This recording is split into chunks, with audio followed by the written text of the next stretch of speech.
এখানে যেই ৬টা আমি এক এক করে ব্যাখ্যা দিচ্ছি। প্রথমত এসএসসি ২০২৪ ব্যাচের পরীক্ষার্থীদের থেকে জামানত বাবদ মোটা অঙ্কের টাকা আত্মসাৎ। আমরা গত ২০২৪ সালে ২টা মেয়ে,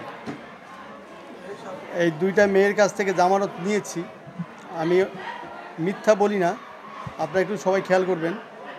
একটা মেয়ে ইচ্ছা করে সে বলছে, মানে আমরা আসলে যখন স্টুডেন্টগুলো, আমাদের লক্ষ্য থাকে যে ছাত্রগুলো সব পাস করে যাক, আমাদের উপরে চাপ আসে যে যদি ফেল করে তাহলে আমাদের উপরে অনেক চাপ আসে। সেই জন্য আমরা ফর্ম ফিল আপ করবই না। শেষ পর্যন্ত ওরা কমিটির হাতে পায়ে ধরছে।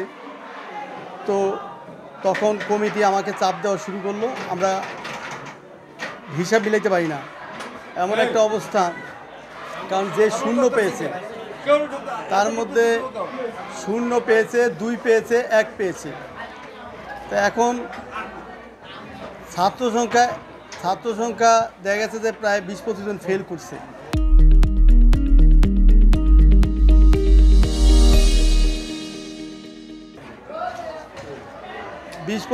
করছে। তার মধ্যে একজন মহিলা স্বেচ্ছাই বলেছেন যে কমিটির কাছে বলেছে যে এই ব্যাপার, আমি যদি আমার মেয়েটাকে নেন, আমি এই 20,000 টাকা আপনাকে উন্নয়ন কাজে স্বেচ্ছায় দেবো, এটা কোনো দাবি না।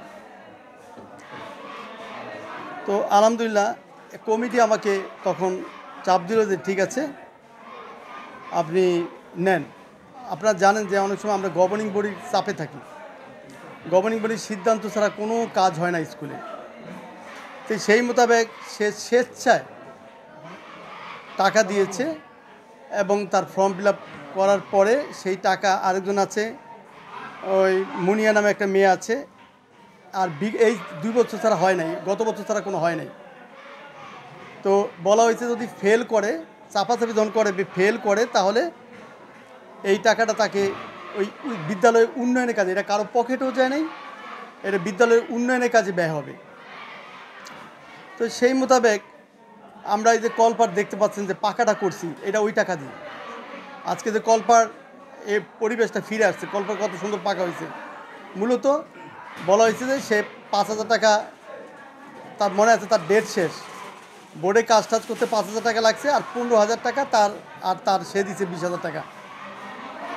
এই টাকা দিয়ে ওই যে কলপার উন্নয়ন কাজে ব্যয় হয়েছে। সে ফেল করছে দেখে আর সে টাকাটা পায়নি।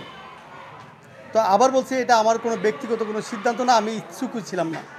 আমাকে গভর্নিং বডি বারবার বলছে, তারা পায়ে পর্যন্ত ধরে পড়ছে যে আমরা ওই যে স্বেচ্ছায় দেব। এখন তাদের পীড়াপিড়িতে সেটা নিয়েছে, নেওয়ার পরে সেই টাকা দেওয়া করছে। এই 2টা